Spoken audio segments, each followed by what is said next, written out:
The Karate Kid 3 may have had a very different outcome. However, Cobra Kai must have stuck to its initial Johnny Lawrence and John Kreese strategy. Also, according to actor Ralph Macchio, the series' cherished Miyagi-Do sensei, Daniel LaRusso, will have new possibilities in future seasons. Would you like to know more about these? Then make sure to watch this video to the end, as we will discuss how Karate Kid's original plans would have changed Cobra Kai, plus how Season 6 could open new doors for Daniel. First up, what was Cobra Kai's most impressive feat? The initial idea for the Karate Kid Part 3 was very distinct from the final product, which would have resulted in a completely different Cobra Kai series. Cobra Kai is the most precise illustration of how to relaunch a franchise, even while recognizing the original for the perfect proportion of nostalgia and a healthy dose of regard for the initial Karate Kid timeline. Still, Cobra Kai's incredible result was blending the stories of the far less productive The Karate Kid Part 2 and The Karate Kid Part 3 into the TV series, and extending the story of the pop culture classic The Karate Kid. So even though franchises like Terminator and Halloween frequently overlook one or more films that weren't successful in relaunching the series, Cobra Kai accepted Karate Kid 2 and Karate Kid 3 into its world, making the spin-offs as necessary to the TV series as the first. For those who have watched Karate Kid 2 and 3, the narratives of Chozen and Terry Silver in Cobra Kai Season 5 are much more enjoyable. Cobra Kai not only acknowledges the Karate Kid sequels, but improves on them. So let's explore some details and differences between the original and the present. Up next, here's why Karate Kid 3 nearly didn't include Terry Silver. Terry Silver's personality perfectly encapsulates Karate Kid 3. Silver was intended to be a severe and deceitful antagonist, but he comes across as nearly a parody of a Bond villain. Terry Silver was the most unanticipated, over-the-top Karate Kid villain by a considerable margin, from secret chuckles behind a wall to mocking Mr. Miyagi in a fight, and Cobra Kai recognizes this. Instead of entirely rewriting Terry Silver into a more plausible character, Cobra Kai made the villain as hard to predict as he was in the events of The Karate Kid Part 3 by referencing Silver's unexplainable actions in 1989. However, Terry Silver almost did not appear in Karate Kid 3. Martin Kove, who was featured in the original The Karate Kid and brought back for The Karate Kid Part 3, disclosed to Looper that Kreese was intended to be the only villain in the sequel trilogy. Kove pointed out that there wasn't Terry Silver in the initial Karate Kid 3 script. It was just John Kreese attempting to take vengeance on Daniel LaRusso and Mr. Miyagi. Nevertheless, Kove had just approved a TV series deal with CBS, and Karate Kid 3 director John Avildsen was concerned that Kove's timetable would only allow him to film some John Kreese scenes. This is why Terry Silver, John Kreese's old friend and Cobra Kai founder, was formed. Next, why was Terry Silver's work rewarded 30 years later? Terry Silver had a fantastic adventure in the Karate Kid universe, going from a substitute character to Cobra Kai's main antagonist. However, Terry Silver's initiatives in the Karate Kid Part 3 were challenging to take seriously compared to the emotional impact of Johnny and Daniel's ultimate fight in the Karate Kid. In the first film, Terry Silver was portrayed as nearly the exact opposite of John Kreese, and several of Silver's lines turned out to be far too humorous for a story in which Daniel LaRusso's life was presumed to be on the line. Nevertheless, a 30-year-old wealthy man plotting retaliation against a young person over a local karate competition would result in an unwittingly humorous movie. Simply put, The Karate Kid Part 3 fell short of the first film's quality. Nevertheless, Cobra Kai had already proven that it could reinvent the entire Karate Kid series, not just the first film. The opening scene of Cobra Kai's fourth season featured Terry Silver's return, and most of Cobra Kai's Season 5 focused on Terry Silver. The Karate Kid Part 3 by Terry Silver was victorious 30 years later. Also, Johnny Lawrence from William Zabka was a candidate for Karate Kid 3. In the first Karate Kid, Johnny Lawrence, arguably Cobra Kai's main protagonist, had his story end. William Zabka never appeared in any of the Karate Kid sequels, even though Daniel LaRusso's thug and karate rival Johnny Lawrence was just as well known as the titular Karate Kid. Although Johnny Lawrence did make an appearance at the start of the Karate Kid Part 2, that scene was originally intended for the original Karate Kid, but was ultimately cut. As a result, the Karate Kid spin-offs completely ignore Johnny Lawrence, from Daniel and Mr. Miyagi's trip to Okinawa to their fight with Mike Barnes in the All Valley. As a result, John Kreese served as the sole link between the Karate Kid Part 3 and the first film. However, the Karate Kid Part 3 director John Avildsen allegedly had a conversation with him about Johnny Lawrence's potential inclusion in the third film, as per William Zabka. However, they could not incorporate Johnny Lawrence into the plot, despite Zabka's willingness to do so. LaRusso. Mike Barnes, who certainly got to fight Daniel LaRusso in Karate Kid 3, was the third villain in the film alongside John Kreese and Terry Silver. Coming up next, would Karate Kid 3's Johnny Lawrence have destroyed Cobra Kai? Although it might be intriguing to see Johnny Lawrence in Karate Kid 3, anything that suggested what did happen to him after the Karate Kid's events would have ended Cobra Kai's chances of survival. The Cobra Kai TV series invited viewers to go back and see that universe through Johnny Lawrence's eyes as a way of answering the question, what occurred to Johnny Lawrence? Daniel LaRusso replaced Johnny as the central protagonist and antagonist in Cobra Kai Season 1. Making Johnny the central figure and Daniel the opponent was Cobra Kai's only necessary plot device, resulting in an original reboot series. It would be clear what transpired to Johnny after he completed the course if he had emerged in Karate Kid 3, which did take place about a year after the initial Karate Kid. In Part 3,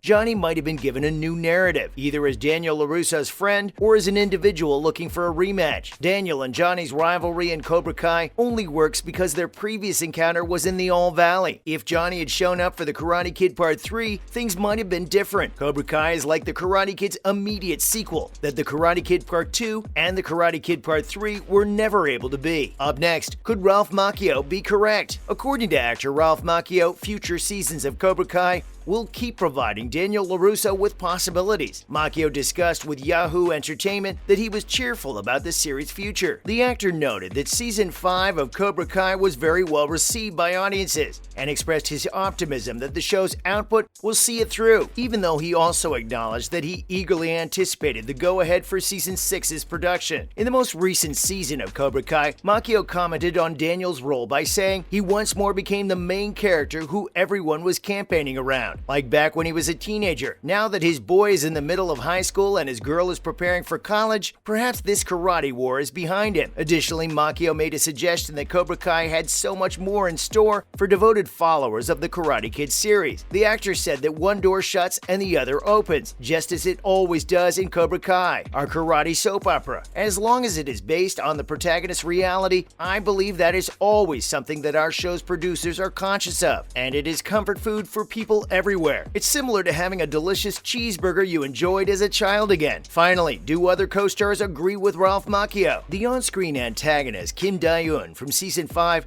was portrayed by actress Alicia Hannah Kim, who also believed in Cobra Kai. Hannah Kim suggested that even though the Cobra Kai dojo was defeated in the finale episode, some of its adherents could reappear by equating Dae-eun to an open Pandora's box. Hannah Kim also asserted that Cobra Kai's new instructor gave the idea a nefarious undertone, which she thought offered plenty of content for later storylines to explore. Season 6 of Cobra Kai may be postponed, given the ongoing bargaining between Netflix and Sony, according to creators Josh Heald, John Hurwitz, and Hayden Schlossberg. Hurwitz claimed they were in negotiations with both organizations. However, Hurwitz also said that the writers never quit working on the show's characters and that he was self-assured in Cobra Kai's ultimate comeback, despite potential production problems. Hurwitz also assured fans that Cobra Kai won't be far behind, even though the show's producers primarily concentrated on another endeavor for Netflix. And that wraps up this video. I hope you enjoyed it and got some information out of it. Remember to click that like button and subscribe to the channel so you don't miss out on any of our upcoming content. And also, comment below and let us know what you think. Thank you for watching.